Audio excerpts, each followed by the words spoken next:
Your Daily 180, 180 seconds of pure Bible study. How can a revelation of the goodness and the glory and the holiness of God help us during very turbulent times? Yesterday we looked at Exodus chapter 3. Moses saw a glimpse of God in the burning bush that was not consumed, and we noticed in the text that it said that Moses was afraid. But that level of timidity is transformed as time goes on. And we come to Exodus 33, and he has delivered the children of Israel out of the bondage of Egypt, and he's on Mount Sinai. And now as he has spent more time with God, he says in verse number 18, "Please show me your glory." This is the same man that was afraid. Now he's saying, I want to see more of you. I want to know more about you.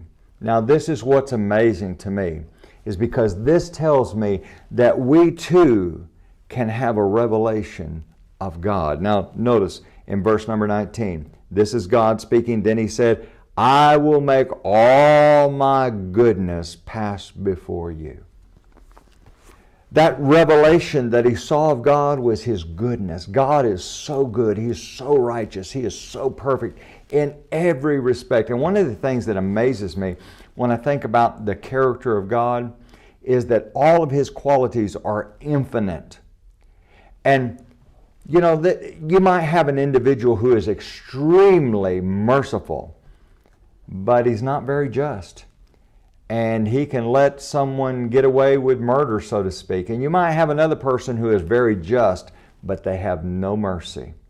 And they don't know what it means to give a person a second chance. God is infinite in all of his qualities, and none of them conflict with the other. Only God can possess that. And when we see that, we say, he's so good. And as we begin to catch a glimpse of that holiness in the midst of turbulent times, we realize we serve a God who's not off on vacation somewhere. We serve a God who is not unconcerned about our trials and our problems and our struggles and our pain, but we serve a God who is ultimately good, a God who's going to see that ultimately kingdom purposes are accomplished, and that one day, if we strive to be faithful to him, we'll have a home with him in eternity. Join us again tomorrow for your Daily 180.